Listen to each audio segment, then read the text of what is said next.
بسم اللہ الرحمن الرحیم، السلام علیکم۔ میں اسد اللہ خان ہوں۔ آج کل ججز پر نظر کرم ہو رہی ہے۔ ظاہر ہے جو وعدے کیے گئے ہیں وہ پورے کیے جا رہے ہیں۔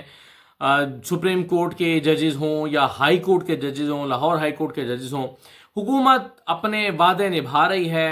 حکومت انہیں خوش کرنے میں لگی ہے، ان کا دل لبھانے میں لگی ہے، ان کی مراد بڑھا رہی ہے، ان کی تنخواہوں میں اضافہ کر رہی ہے، ان کے الاؤنسز میں اضافہ کر رہی ہے۔ ہائی کورٹ کے ججز کی تعداد 20 لاکھ روپے تک پہنچا دی گئی ہے۔ اور کیا کیا گیا ہے، ایک نوٹیفیکیشن جاری کیا گیا ہے وزارت قانون و انصاف کی طرف سے۔ ایک نوٹیفیکیشن کے ذریعے ہائی کورٹ اور سپریم کورٹ کے ججز کی جو مراد ہیں اس میں اضافہ کر دیا گیا ہے۔ ہائی کورٹ کے ججوں کا جو ہاؤس رینٹ پہلے 65,000 روپے تھا، اس کو بڑھا کر 3.5 لاکھ روپے کر دیا گیا ہے۔ سپریم کورٹ کے ججز کا جو ہاؤس رینٹ تھا تنخواہ میں شامل، وہ پہلے 68,000 روپے تھا، اس کو بڑھا کر جو ہے وہ کر دیا گیا ہے 3.5 لاکھ روپے۔ اور اسی طرح سے ہائی کورٹ کے ججز کا سپیریئر جوڈیشل الاؤنس 3,42,000 سے بڑھا کر 10,90,000 روپے کر دیا گیا ہے۔ اسی طرح سپریم کورٹ کے ججز کا بھی کیا گیا ہے۔ تو ہائی کورٹ کے ججوں کی جو مراعات یا الاؤنس میں حالیہ اضافہ ہوا ہے، اس کے بعد ان کی تنخواہ 20 لاکھ روپے تک پہنچ گئی ہے۔ اور سپریم کورٹ کے ججز کی تو پہلے ہی 16-17 لاکھ روپے بنتی تھے، ان کی اس سے بھی زیادہ بڑھ گئی ہے۔ تو یہ سپریم کورٹ اور لاہور ہائی کورٹ کے ججز کو کی مراعات میں اور تنخواہوں میں اضافہ کیا گیا ہے۔ اب یہ اضافہ کیوں کیا گیا ہے، اس کا کیا مقصد ہے، اس سے کیا یہ ضرورت ہے؟ چلیے، ہاؤس رینٹ کی تو میں سمجھتا ہوں ہو سکتا ہے ضرورت ہو، 65,000 روپے میں گھر نہیں ملتا، لیکن جوڈیشل الاؤنس میں 10 لاکھ روپے تک کے اضافہ، یعنی آپ 3.5 لاکھ سے اٹھا کر اس کو 10 لاکھ روپے لے گئے ہیں۔ مجموعی طور پر آپ نے جو تعداد ہے، جو تنخواہ ہے، وہ خاصی بڑھا دی ہے۔ تو مجھے تو اس پر کوئی اعتراض نہیں ہے کہ چلیں ججز کی تنخواہ بڑھائی گئی ہے، اچھی بات ہے، ایمانداری سے کام کریں گے، رشوت نہیں لیں گے، کوئی گڑبڑ نہیں کریں گے۔ لیکن خواجہ آصف کو اس پر بڑا اعتراض رہا ہے ماضی میں، یعنی ججز کی تنخواہ بڑھانے پر خواجہ آصف کو بہت اعتراض رہا ہے۔ دیکھیے ذرا خواجہ آصف کیا کہتے رہے ہیں۔ اور مجھے کوئی الاؤنسز نہیں ملتے۔ یہ جو ساری سٹوری ہے کہ گیس مفت ملتی ہے اور بجلی مفت ملتی ہے، کسی کو نہیں ملتی۔ اور آپ یہ میری جو ہمسائے میں جو بلڈنگ ہے سپریم کورٹ، آپ جتنی ان کی تنخواہ ہے اتنی ان کی پینشن ہے، میری تو پینشن بھی نہیں ہے۔ 34 سال ہو گئے ہیں مجھے پارلیمنٹ کے اندر، اور جس دن میں نے یہ سیاست چھوڑ دی ہے، منو ٹکا نہیں ملنا ہے۔ اور اگر خدا نخواستہ سب پہ بھی وقت آتا ہے کہ فوت ہو جائے، ان کے تنخواہ جو ہے یا ان کو پینشن جو ہے بیوہ کو بھی ملے گی، گاڑی بھی ملے گی، 2 گارڈ بھی ملیں گے۔ تو یہ خواجہ آصف صاحب کو بڑا اعتراض رہا ہے ماضی میں کہ ان کو گارڈز بھی ملیں گے، ان کو ملازم بھی ملیں گے، ان کو گاڑی بھی ملے گی ریٹائرمنٹ پہ، مجھے تو کچھ نہیں ملنا، مجھے تو کوئی ٹکا نہیں ملنا۔ اور انہوں نے کہا کہ جو ان کی تو مراد ایسی ہیں، ان کی تو تنخواہیں ایسی ہیں۔ تو یہ سب جو ہے وہ خواجہ آصف کہتے رہے ہیں۔ ویسے آج بڑا دلچسپ جملہ فیصل چودھری نے، جب ان سے یہ بات ہو رہی تھی تو فیصل چودھری نے بڑا دلچسپ جملہ کہا۔ انہوں نے کہا کہ خواجہ آصف جو کہہ رہے ہیں نا 34 سال ہو گئے پارلیمنٹ میں اور ان کو کوئی نہیں ملا، انہوں نے کہا کہ خواجہ آصف کی کارکردگی کو دیکھتے ہوئے تو ان سے الٹا 34 سال میں جو انہوں نے تنخواہیں لی ہیں وہ واپس لینی چاہیے۔ اور ابھی تو ویسے خواجہ آصف، یہ میں ایڈ کر رہا ہوں کہ خواجہ آصف ابھی جو پارلیمان میں بیٹھے ہیں یہ تو ویسے ہی جعلی بیٹھے ہوئے ہیں نا، ابھی جو تنخواہیں لے رہے ہیں وہ تو بالکل ہی غیر قانونی لے رہے ہیں۔ یہ تنخواہیں تو ان کو چاہیے کہ ریحانہ ڈار کے اکاؤنٹ میں بھیجا کریں، کیونکہ اصل میں ایم این اے تو وہ ہیں۔ تو خواجہ آصف جو جیتے بھی نہیں ہیں اور تنخواہیں لے رہے ہیں، تو خواجہ آصف کو اگر حساب، پچھلی دفعہ بھی انہوں نے یہ کیا تھا، واٹس ایپ میسج کر کے جناب باجوہ سے سیٹ لی تھی، اس کی 5 سال کی تنخواہوں کا بھی حساب ان کو دینا ہے۔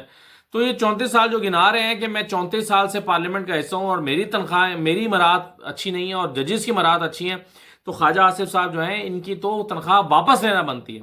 وہ علیحدہ بات ہے کہ ایسے موقع پر جب یہ قانون سازیاں کی گئی ہیں، جب ججز کو کنٹرول کرنے کی کوشش کی جا رہی ہے، مٹھی میں رکھنے کی کوشش کی جا رہی ہے، تو ایسے وقت میں ان کی تنخواہوں اور مراد میں اس قدر اضافہ کر کے حکومت کیا مقاصد حاصل کرنا چاہتی ہے، یہ سمجھنا زیادہ مشکل نہیں ہے۔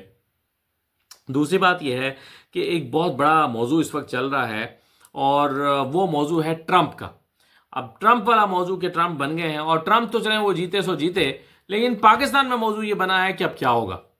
ایک طرف حکومت کو ابھی تک، یعنی اگرچہ 2 دن ہو گئے اس کو، ہم اس پہ بات بھی کر چکے ہیں، لیکن پھر مجھے اس لیے بات کرنا پڑ رہی ہے اس پہ کہ جو حکومت ہے اس کو ابھی تک یہ ٹینشن پڑی ہوئی ہے کہ ہم نے جو ٹرمپ کے خلاف بیانات دیے تھے اس کا کیا بنے گا۔ مثلا مریم نواز کا ایک بیان آپ ذرا دیکھ لیجئے کہ مریم نواز کیا کہتی رہی ہیں، سنیے ذرا۔ تو میں آپ سب سے یہ کہنا چاہتی ہوں کہ جو آج ہوا وہ ایگزیکٹلی اس کا ریپیٹ تھا جب آپ نے دیکھا کہ یونائٹڈ اسٹیٹس آف امریکہ میں غنڈہ گردی کا جو کلچر انٹروڈیوس ہوا، ٹرمپ جب ہارا اور جاتے جاتے اس نے جس طرح ملک پر حملہ کیا، آج آپ نے دیکھا وہ اس کا ریپیٹ تھا. یہ جو پاکستانی ٹرمپ ہے یہ بھی اب جب جا رہا ہے تو اچھا، اب یہ جو ہے ان کو ٹرمپ کے بارے میں یہ سٹیٹمنٹس انہوں نے دی کیونکہ ان کو لگتا تھا کہ ٹرمپ ہار گیا، بائیڈن آ گیا، اور جب ایک دفعہ کوئی پریزیڈنٹ ہار جاتا ہے تو کوئی ایسی مثال نہیں ملے گی کہ دوبارہ اس کو موقع مل جائے، یہ ہارنے کے بعد اگلی ٹرم میں پھر آ جائے، کیونکہ ہارے ہوئے کو پھر دوبارہ پارٹی ٹکٹ نہیں دیتی. لیکن اس مرتبہ کیا ہوا کہ ہارے ہوئے شخص کو اگلی مرتبہ پارٹی نے پھر جو ہے وہ نامزد کیا صدر کے لیے، اور وہ جیت بھی گیا. اب ان کو ٹینشن پڑ گئی ہے کہ کیا کریں. اب ٹویٹس ڈیلیٹ ہو رہی ہیں، بیانات ڈیلیٹ ہو رہے ہیں، لیکن اس طرح کے بیانات تو ڈیلیٹ نہیں ہو سکتے. تو مریم نواز صاحبہ جو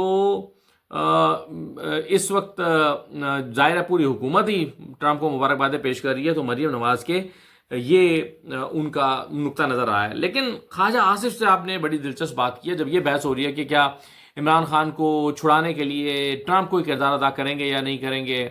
خواجہ آصف نے بڑی دلچسپ بات کی ہے. اچھا، خواجہ آصف سے پہلے تو میں آپ کو سنواتا ہوں. مشاہد حسین سید بالکل اڑے ہوئے ہیں، ڈٹے ہوئے ہیں. وہ کہتے ہیں کال آئی کہ آئی، میں نے کل اس کا ذکر بھی کیا تھا، لیکن میرے ساتھ ہی گفتگو کرتے ہوئے 92 پہ ہم ٹرانسمیشن کر رہے تھے. مشاہد حسین سید نے کیا کہا تھا ذرا سن لیجئے. ڈونلڈ ٹرمپ ایک ڈفرنٹ لیڈر ہے، یہ مضبوط لیڈر ہے، اس کی اپنی سوچ ہے، اور یہ آپ دیکھیں گے آج نہیں تو کل، کل نہیں تو پرسوں کوئی نہ کوئی آپ کو فون آئے گا 051 ایریا کوڈ میں، اور وہ کہے گا میرا دوست ہے، میرا یار ہے، اس کو ریلیز کیا جائے. وہ کہتے ہیں کہ 051 کے ایریا کوڈ پہ کال آئے گی اور کہا جائے گا کہ عمران خان میرا یار ہے، دوست ہے، اس کو ریلیف دیا جائے. تو انہوں نے کہا کہ یہ کال آنے والی ہے. آج بھی، یہ کل کی بات ہے، آج بھی سارا دن، یعنی انفیکٹ یہ پرسوں کی بات ہے، اور گزشتہ روز بھی سارا دن جو مشاہد حسین سید مختلف چینلز پہ آ کے یہ باتیں کرتے رہے. لیکن خواجہ آصف ایسا نہیں سمجھتے. خواجہ آصف نے بڑی دلچسپ بات کی. انہوں نے کہا کہ امریکہ میں بھی اسٹیبلشمنٹ ہی حکومت کر رہی ہے. سنیں ذرا خواجہ آصف نے کیا کہا ہے. ایک شخص کے لیے جو ہے ایک تعلقات جو ہیں پاکستان کے ساتھ کوئی بھی خراب نہیں کرے گا. ادھر بھی اسٹیبلشمنٹ کی حکومت ہے، اسٹیبلشمنٹ ادھر بھی جو ہے پاکستان سے بہت زیادہ اسٹرانگ ہے. وہ جس طرح نہیں کہتے ڈیٹا بہت ہے، وہ اس طرح وہ ادھر بھی اسٹیبلشمنٹ جو ہے نا بہت اسٹرانگ ہے وہاں پہ. اور یہ سارے کے سارے جامع سیاستدان جو ہے نا، یہ ڈائریکٹلی انڈائریکٹلی تھوڑا بہت جو ہے یہ ساری پپٹیرنگ ہے. وہاں بھی جو ہے وہاں پہ ملٹری انڈسٹریل کمپلیکس جو ہے وہ ڈکٹیٹ کرتا ہے. ٹھیک ہے، وہ ڈکٹیٹ کرتا ہے، زائنسٹ لابی جو ہے ڈکٹیٹ کرتی ہے. اچھا، وہ کہہ رہے ہیں کہ وہاں بھی اسٹیبلشمنٹ کی حکومت ہے، وہاں بھی اسٹیبلشمنٹ بہت مضبوط ہے. یہ بھی سے کیا مراد ہے؟ خواجہ آصف صاحب سے پوچھنا چاہیے تھا ٹوک کے، سر یہ بھی سے کیا مراد ہے؟ جب آپ کہتے ہیں وہاں بھی اسٹیبلشمنٹ مضبوط ہے، اس کا کیا مطلب ہے؟ اور یعنی بھی سے تو یہ اعتراف ہے کہ یہاں بھی ہے. پھر وہ کہتے ہیں کہ جی وہاں بھی اسٹیبلشمنٹ فیصلہ کرتی ہے، اس کا مطلب ہے کیا یہاں بھی اسٹیبلشمنٹ فیصلہ کرتی ہے؟ خواجہ آصف یہ اعتراف کر رہے ہیں. پھر خواجہ آصف کہتے ہیں کہ وہاں بھی اسٹیبلشمنٹ ٹرمپ کو یہ اجازت نہیں دے گی کہ وہ عمران خان کو چھڑانے کے لیے کردار ادا کرے. اس کا مطلب ہے کہ وہاں کی اسٹیبلشمنٹ اور یہاں کے لوگ کیا ایک ہی طرح سے سوچتے ہیں؟ تو عجیب و غریب سی باتیں کی ہیں خواجہ آصف نے، اور ان باتوں سے کئی سوال پیدا ہو گئے ہیں. اور یہ سوال کہ وہاں جب آپ کہتے ہیں کہ جی نہیں ٹرمپ عمران خان کو چھڑانے کے لیے کوئی کردار ادا نہیں کرے گا کیونکہ وہاں بھی اسٹیبلشمنٹ حکومت کرتی ہے. اصل میں تو وہاں اسٹیبلشمنٹ حکومت کر رہی ہے. ویسے یہ تو اپنے طور پر ایک احمقانہ بات ہے کہ وہاں کے صدر کا کوئی کردار نہیں ہوتا، یہ تو احمقانہ بات ہے. اور ٹرمپ جیسے بندے کا جو پہلے ہی جو ہے وہ اسٹیبلشمنٹ کا ناپسندیدہ رہا ہے اور وہ جیت گیا ہے اور اس کو اقتدار اب منتقل ہونے والا ہے، تو کیا ابھی بھی وہ اسٹیبلشمنٹ کی ڈکٹیشن پہ چلے گا؟ یعنی خواجہ آصف کو لگتا ہے کہ جو بوٹ پالش یہاں پر کرتے ہیں وہاں پہ بھی ایسے ہی بوٹ پالش ہوتے ہیں.